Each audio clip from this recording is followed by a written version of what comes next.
Pokoknya nanti kalian bisa lihat di layar dan mana ya, dikeluarkan buku matematikanya.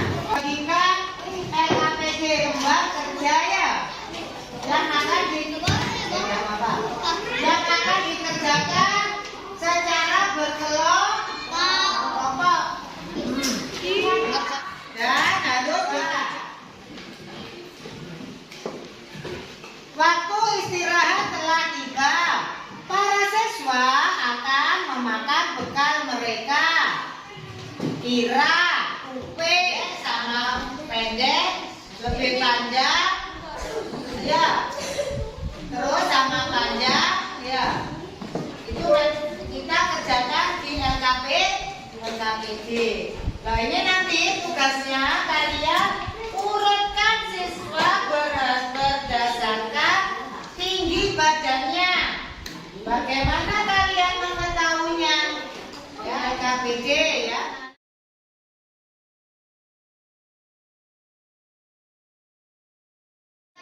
Hari ini senang tidak, anak? Gimana rasanya belajar ukur pendek panjang, lebih rendah, lebih tinggi? Senang?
Sebelum pertukaran uang antar barang kan barter dulu, yaitu barang dengan barang pada zaman dulu sampai ke sekarang, sehingga sampai ke mata uang. Nah selanjutnya kita akan mempelajari tentang kegiatan jual beli sebagai salah satu pemenuhan kebutuhan beli. Nah bagaimana itu? Sebagai apa? Membeli. Berarti ada penjual. Nah itu adalah salah satu ciri-ciri daripada jual beli. Nah sekarang Bu Guru akan memperlihatkan, coba anak-anak disimak ya, tentang video ini. Assalamualaikum warahmatullahi wabarakatuh. Anak-anak tercinta, bagaimana kabar kalian hari ini? Semoga semua senantiasa dalam lindungan Allah SWT. Pada kesempatan kali ini, pasar sendiri adalah pacu. Namun, ada juga barang yang tidak dapat ditawar. Biasanya ini terjadi pada barang yang sudah mencantumkan harga di kemasannya. Biasanya ini ada di supermarket atau pusat perbelanjaan. Ciri-ciri kegiatan jual beli. 1. Ada kegiatan produk beli, ada kegiatan penjual terlihat, ada proses transaksi antara penjual dan pembeli, dan ada interaksi antara penjual dan pembeli. Kalau terkadang tidak semua kegiatan dapat langsung kita begitu saja. Terkadang untuk suatu proses sampai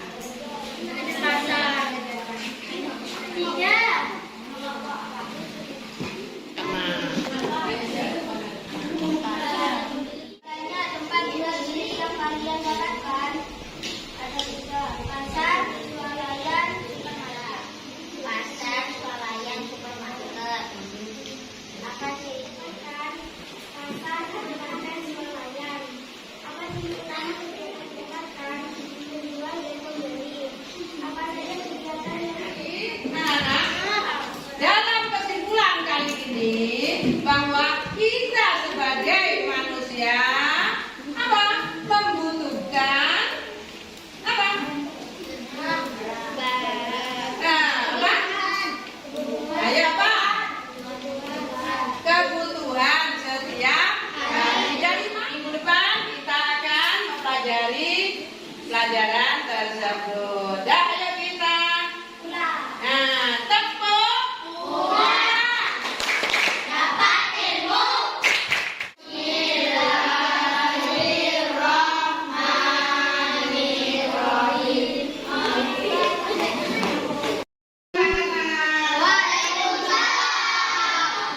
Bagaimana kabar kamu hari ini? Masih semangat? Alhamdulillah. Baik anak-anak, sebelum kita memulai pembelajaran hari ini, kita mulai terlebih dahulu dengan menyanyikan lagu nasional, yaitu dari Sabang sampai Merauke. Silakan.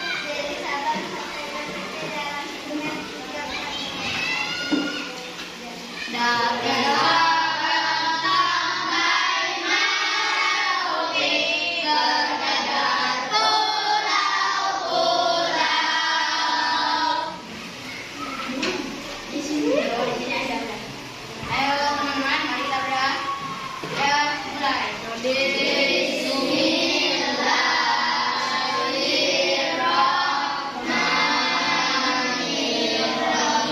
Hari ini temanmu yang tidak masuk siapa?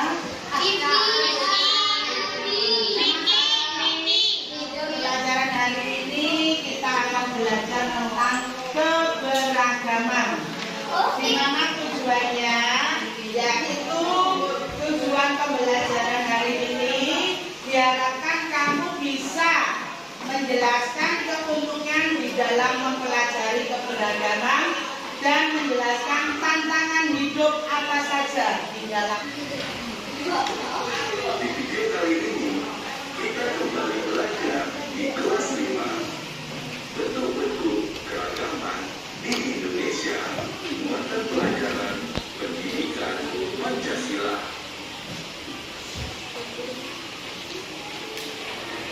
Berikut beberapa bentuk-bentuk keragaman yang ada di Indonesia. Yang pertama, keragaman agama. Indonesia mengakui 6 agama yang boleh dianut oleh masyarakat. Tadi kalian semua sudah mengamati video yang sudah ditayangkan. Mungkin ada yang perlu ditanyakan? Paham semua? Paham semua? Ada yang tulis? Siapa yang tulis? Siapa yang jadi ketua? Sudah kamu? Bukannya apa? Bukannya kamu? Beragam makanan yang nasional. Nah, kamu nomor 1.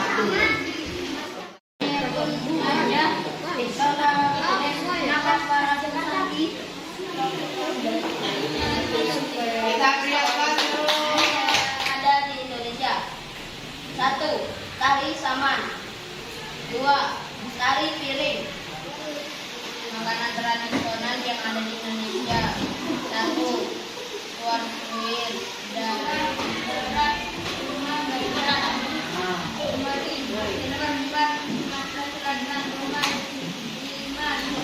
Bukan makanan khas yaitu papeda. Papeda ini berasal dari mana, Mbak? Papua. Pintar berarti mengenakan. Ya, ditutup, dirapikan dulu.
ada beberapa yang ingin saya sampaikan pada kalian. Kalian hidup di mana, Rek? Di bumi. Di bumi itu kalau apa bedanya kalau pagi sama siang? Ada yang tahu? Malam apa siang? Siang. Kenapa siang? Terang. Kenapa terang? Karena ada sinar matahari. Katanya kan sumber kehidupan. Kenapa sumber kehidupan? Tanpa ada sinar matahari, maka dunia selamanya akan gelap. Satu. Yang kedua, tidak ada siang dan tidak ada malam, iya kan? Tidak ada perbedaan tempat, tidak ada perbedaan jam, dan tidak ada terjadi gerakan angin, iya apa enggak? Karena sinar matahari, airnya timbul terjadi angin malam dan angin siang. Angin malam siang itu mempengaruhi sekali terhadap kehidupan manusia. Oke anak, sebelum aku menjelaskan masalah kehidupan yang selanjutnya, tolong perhatikan dimanakah letak matahari? Di gambar ini, gambar ini, ini, ini, ini, ini, ini matahari. Ini ada planet, planet, planet, planet, planet, planet. Nah, dari sekian ini yang terbesar mana? Jupiter apa ini? Yang terkecil? Dia berada mengelilingi apa ini? Matahari, matahari sebagai pusat. Sehingga matahari ini merupakan zat tunggal yang mengeluarkan cahaya. Dari luar menuju ke dalam. Planet apa saja yang kamu lihat? Silakan catat.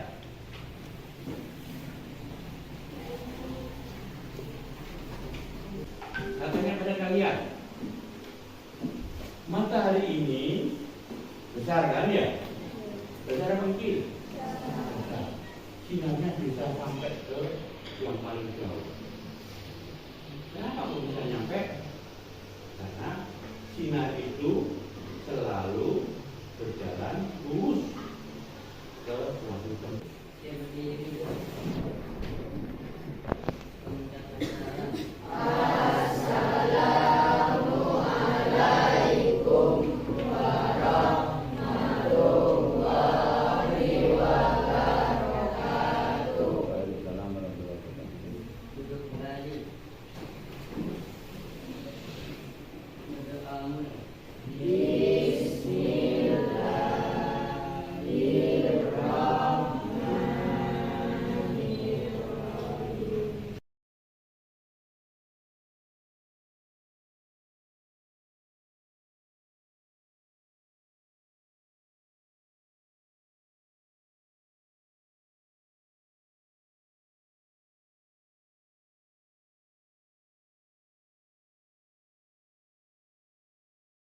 Assalamualaikum warahmatullahi wabarakatuh. Waalaikumsalam warahmatullahi wabarakatuh.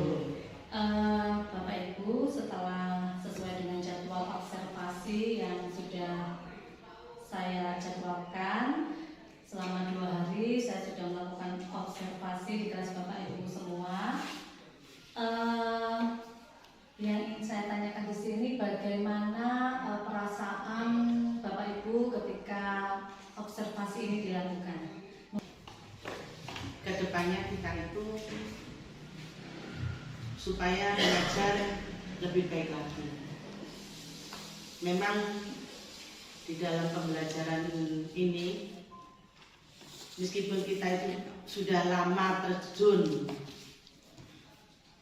di profesi kita, banyak hal-hal yang memang butuh dipelajari lebih lanjut. Untuk itu ya memang diperlukan, kita masih membutuhkan untuk pembelajaran yang lainnya agar bisa meningkatkan profesi kita.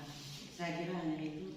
Saya nggak beda jauh dengan yang disampaikan dari Bu Nur.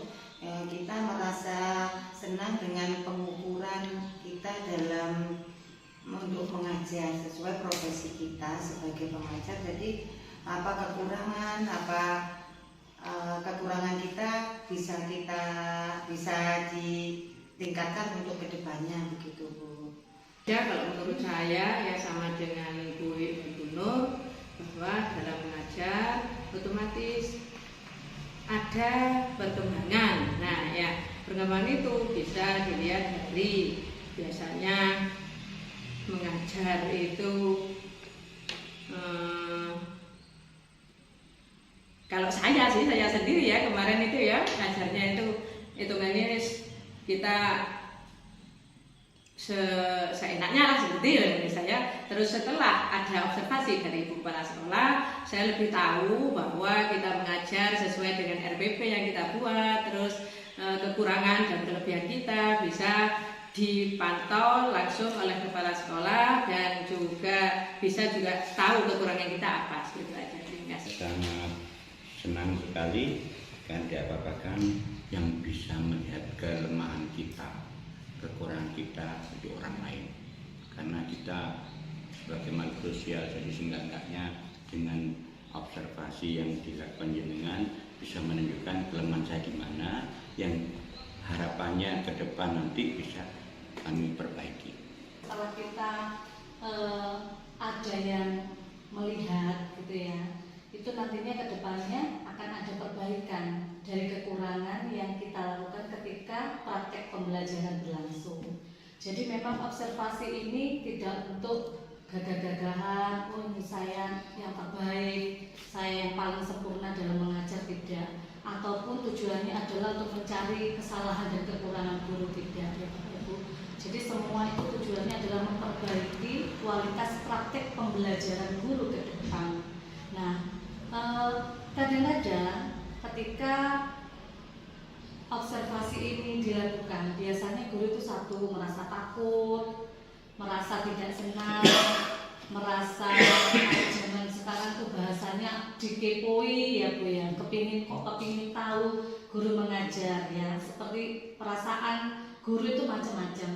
Tetapi ya itu tadi, bahwa tujuan observasi kepala sekolah ini adalah untuk peningkatan kualitas praktek pembelajaran ke depan. Nah, sehubungan dengan itu, menurut Bapak Ibu kemarin ketika melakukan praktek pembelajaran di kelas, sudah merasa baik atau masih banyak yang perlu diperbaiki atau masih banyak sekali kekurangan yang ada? Kalau menurut Bu Nur bagaimana dari praktek pembelajaran yang sudah dilakukan kemarin? Jadi ya mudah-mudahan dengan adanya praktek semacam ini kedepannya menjadikan kita tambah lebih baik. Kalau dari praktek pembelajaran yang Bu Nur lakukan kemarin, apa kira-kira kekurangannya? Bisa membaca kekurangannya? Iya, dari kekurangan yang saya lakukan seperti yang sudah saya lakukan, yaitu dalam menyiapkan anak-anak itu memang membutuhkan berbagai macam fasilitas.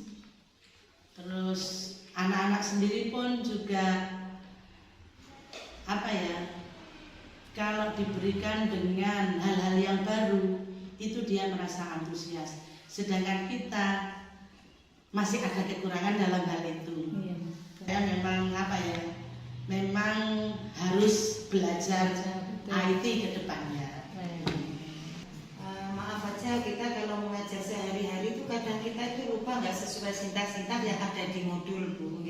Terus di sisi itu kita untuk media pembelajarannya kita kan kadang kurang. Jadi pembelajaran apalagi di kelas fase A itu kurang menyenangkan karena tidak adanya media yang sesuai dengan modul yang kita ajarkan. Kalau Bu Ida di kelasnya Bu Ida? Kalau saya agak mirip dengan Bu Iwi karena tidak sesuai dengan modul yang saya ajar. Kadang-kadang saya ngomongnya itu tambah kayak cerita contoh yang lain, nah gitu, karena itu medianya, nah saya itu juga kurang ada seperti itu. Sebenarnya sarana sudah pinjam laptop, pakai LCD juga kita pakai. Memang lebih menarik. Memang kita jarang pakai itu. Masalahnya jujur saja kita nggak punya. Observasi di kelasnya Bu Nur ya. Bu Nur menyajikan modul ajar tentang keberagaman sebagai kekuatan ya. Tadi di situ yang saya lihat apa Bu Nur? Bu Nur memakai model pembelajaran video ya. Nah, sedangkan kalau misalnya kita ingin menarik minat anak-anak supaya anak-anak itu fokus ke kita, fokus ke materi ini, maka mungkin sebaiknya guru itu mempersiapkan dari awal. Jadi jangan menyomot dari video yang sudah ada. Nah, bisa membuat PPT sendiri ya. Jadi pengembangan dari buku yang sudah ada, modelnya bermacam-macam, lucu-lucu itu Bu Nur. Jadi di situ bisa lebih banyak menyajikan contoh-contoh keberagaman yang nyata. Ya, misalnya tari apa tadi Bu, saman. Tari saman dari Aceh seperti ini. Jadi, tadi karena tidak ada itu cuma ngomong keberagaman tari. Jadi anak-anak kan juga ngerambiang sing saman tuh ya apa, pendet itu ya apa, kan gitu ya Bu. Kalau dari kelasnya Bu Wiwi kemarin itu modul ajarnya tentang matematika ya. Bagaimana anak-anak bisa mengerti ini lebih tinggi, ini lebih pendek, ya lebih rendah, lebih tinggi, lebih rendah. Nah, itu kemarin yang saya amati di kelasnya Bu Wiwi itu tidak memberi contoh nyata ke anak-anak. Jadi dipanggil anak yang satu tinggi, satu pendek. Jadi mereka bisa membandingkan secara nyata. Karena anak kelas 1 itu kan masih pra dari TK, ya.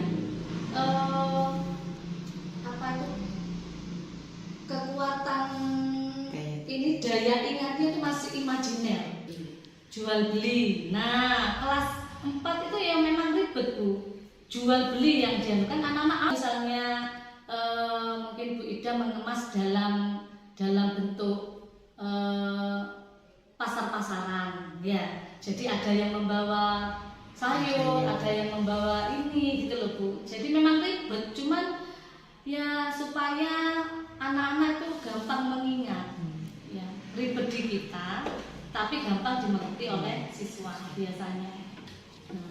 Nanti mungkin ke depan itu bisa diperbaiki ya Bu ya biar anak-anak yang membawa, ada yang membawa telur, ada yang membawa gula. Ini loh namanya kegiatan jual beli ini seperti ini ya. Kalau aku memang mapel ya Bu, tadi Pak Agung itu menerangkan tentang tata surya ya, sudah bagus ya, materinya sesuai ya. Kembali lagi kalau bisa Pak Agung, seandainya sekolah punya media itu tata surya itu juga diperlihatkan ke anak-anak. Jadi cara melintas gitu ya Pak ya, cara melintas itu dianukan. Memang media itu sangat diperlukan. Guru nanti ke depan yang belum begitu mahir di IT, nanti kita juga akan belajar pelan-pelan. Belajar pasti bisa Bu, pasti tidak ada yang tidak bisa. Semua itu kalau kita mau belajar pasti bisa. Maksudnya di sini untuk perbaikan. Ya. Kalau dimungkinkan ya Bu, sesuai dengan pengalaman saya yang kemarin-kemarin. Kebetulan kemarin-kemarin itu saya menggunakan medianya itu dengan TV digital. Jadi kalau seperti saya misalnya kurang ahli di bidang IT, kalau langsung TV digital kita langsung enak gitu. Iya, betul. Apa seperti itu, apa kedepannya gimana gitu. Iya, boleh. Jadi akan saya catat medianya yang lebih canggih ya. Kan enak sudah. Tinggal lanjutkan, ayo sudah kita belajar bersama lewat televisi gitu sudah. Bu Wiwi, Kalau saya untuk perbaikan di pembelajaran nanti untuk medianya, insya Allah saya kalau memang biasanya media itu kan juga membutuhkan biaya kan ya. Kita akan memanfaatkan mungkin medianya bisa dari lingkungan sekitar, umpamanya kayak penjumlahan kita mau cari batu, daun, kerikil itu kan nanti bisa saya manfaatkan untuk media di kelas. dalam untuk pembelajaran yang kemarin diobservasi, saya mau membuat kayak ya toko, pokoknya jual beli. Dasar, Jadi ya. iya anak-anak, jadi saya suruh bawa dari rumah sendiri. Ya seperti itu. Iya. Apa aja yang ada di rumah kan bisa itu, seperti itu kalau saya. Jadi itu sesuai dengan apa kan nyata itu sebenarnya. Jadi anak-anak Jadi, kalau tahu. disuruh mengartikan apa yang dimaksud jual beli, langsung ingat, oh sing diajar Bu Ida atau di Kokondo ini. Iya. Ya, akhirnya mereka mendefinisikan sendiri tanpa ngapalkan arti dari buku. Kan biasanya anak-anak ya ini siapa yang tahu arti jual beli? Wih, bukunya ya. Soalnya nggak cek di sininya apa itu jual beli kan gitu ya Bu ya. Kalau Pak Agung, yang tinggal media ya Pak Agung ya. Medianya kita tambah. Juga boleh gini Pak Agung, apa anak-anak itu dibentuk kelompok boleh. Jadi kan anak-anak biar bisa apa ya saling belajar. Dikasih medianya saling belajar. Kayak kata Surya, ya apa sih cara motor ini kok iso gak tabrakan planetnya jalan kan. Jadi supaya anak-anak itu juga punya sarana diskusi yang baik. Jadi tidak harus Pak Agung nerangkan terus nanti malah capek. Nih, jadi anak-anak juga disuruh bekerja. Jenengan kasih pertanyaan pemantik supaya itu anak-anak bisa mencari jawabannya sendiri. Nanti Pak Agung tinggal yang meluruskan gitu Pak. Biar nggak capek diskusi ceramah ya Pak Agung ya. Ya mungkin itu Bapak Ibu yang rencana tindak lanjut yang bisa saya tangkap yang akan Bapak Ibu lakukan untuk memperbaiki praktek pembelajaran dengan modul ajar yang sama. Jadi nanti jika modul ajarnya berbeda, jenengan juga harus mendesain berbeda. Ya. Sekiranya mungkin bisa anak-anak lakukan dengan praktek nyata, monggo itu dilakukan Bu. Ya. Jadi kita tidak meminimalisir textbook supaya anak-anak itu tidak kebiasaan menghafal. Nah, sehingga nantinya diharapkan praktek pembelajaran Bapak Ibu itu juga kedepannya akan lebih bermakna untuk anak-anak. Bukan baik-baikan ketika dilihat, tetapi itu bermakna dan bermanfaat ilmunya bagi anak-anak. Itu ya Bapak Ibu sekalian, refleksi kita pada siang hari ini. Terima kasih, kita semua sudah saling berbagi, saling belajar, saling terbuka di dalam mengutarakan kelemahannya masing-masing. Karena tidak ada tujuan lain, semua itu kita lakukan supaya ke depan kita sebagai guru bisa melakukan praktek pembelajaran yang lebih baik. Begitu, terima kasih Bapak Ibu untuk refleksi siang ini. Saya akhiri. Assalamualaikum warahmatullahi wabarakatuh. Waalaikumsalam.